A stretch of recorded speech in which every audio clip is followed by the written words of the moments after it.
Sabe aqueles sintomas que parecem não ter nada a ver um com o outro? Um inchaço aqui, uma dor ali. Hoje a gente vai bancar o detetive para desvendar um mistério corporal que afeta muita gente. Por que coisas que parecem totalmente isoladas podem, na verdade, estar super conectadas? Vamos investigar. Pensa só, inchaço crônico, uma dor pélvica que não passa, constipação. Coisas que, nossa, frustram demais. A gente olha para isso e pensa que cada um é um problema separado, né? Mas e se não for? E se tudo isso for parte de um único quebra-cabeça? É exatamente essa questão que a gente vai investigar. Então, bora mergulhar nisso. A nossa investigação de hoje vai justamente atrás dessas conexões que estão ali, escondidinhas, entre o intestino, a pelve e os hormônios. A gente vai seguir as pistas para entender como esses sistemas que parecem tão distantes, na verdade, batem um papo constante. Ok, toda investigação tem um ponto de partida, certo? E a nossa começa com o suspeito número 1, o intestino. Faz todo sentido, né? É ali que a maioria dos sintomas, tipo o inchaço e a dor, dão as caras primeiro. É o nosso ponto de partida mais óbvio para começar a desvendar esse mistério. E o principal meliante que a gente encontra nessa cena do crime é a famosa Síndrome do Intestino Irritável, ASI. É um distúrbio super comum, sabe? Basicamente, ele bagunça o funcionamento do sistema digestivo. E daí vem dor na barriga e aquela gangorra super chata entre diarreia e intestino preso. Agora, aqui tem um ponto que é crucial para a gente entender. A SEI é o que a gente chama de distúrbio funcional. O que isso quer dizer na prática?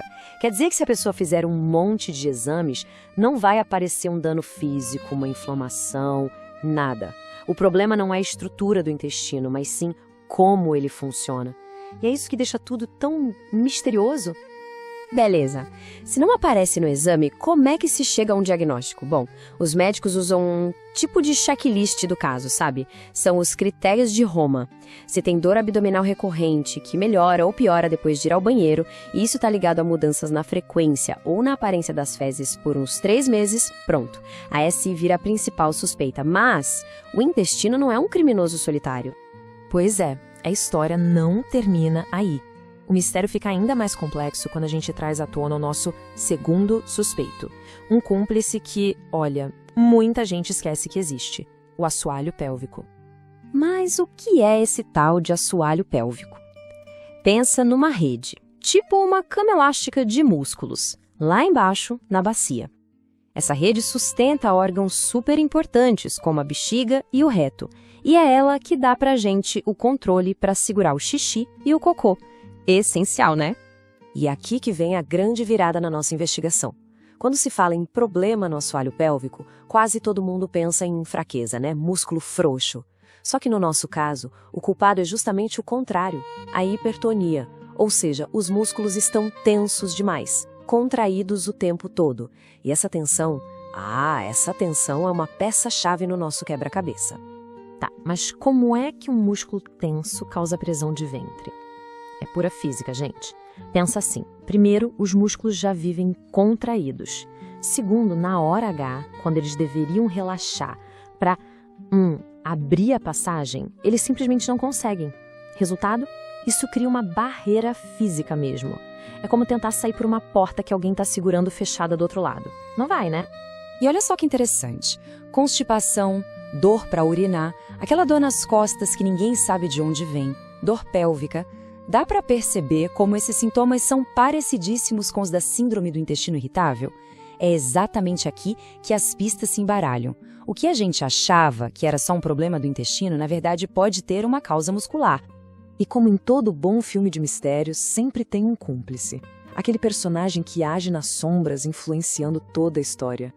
No nosso caso, esse cúmplice poderoso são os hormônios. E não, isso não é só um palpite. A ciência já nos deu uma pista quentíssima. Tem um estudo, lá de 2013, que mostrou uma coisa bem surpreendente. O estrogênio, mais do que a progesterona, parece que pisa no freio do movimento do intestino. E isso, claro, contribui direto para a constipação. A gente visualizar isso melhor, dá uma olhada. Esse gráfico mostra de um jeito bem simples o tamanho do efeito. O estrogênio pode diminuir a velocidade do intestino em mais ou menos 1/3. É basicamente como se ele colocasse um freio de mão no sistema digestivo. Certo.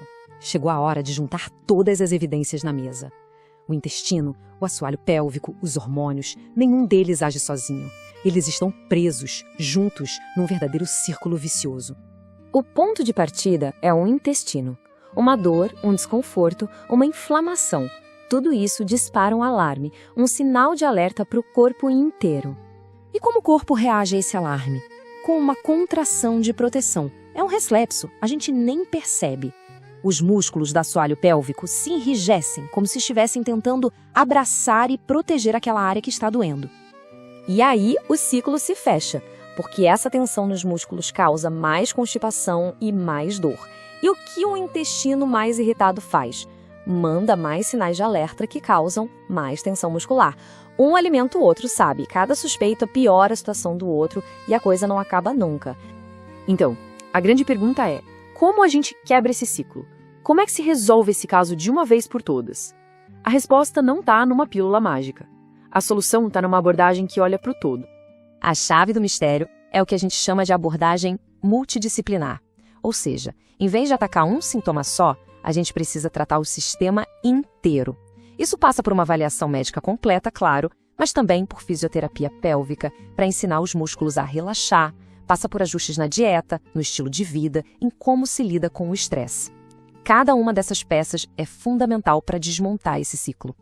Tem uma frase da doutora Juliana Ribeiro, que é uma das fontes para essa análise, que eu acho perfeita. Informação é a maior forma de poder que podemos ter. E é isso. Entender como tudo isso se conecta já é o primeiro e talvez o maior passo para retomar o controle da própria saúde. Então é isso. Com as pistas na mesa e as conexões finalmente expostas, a gente termina com uma provocação.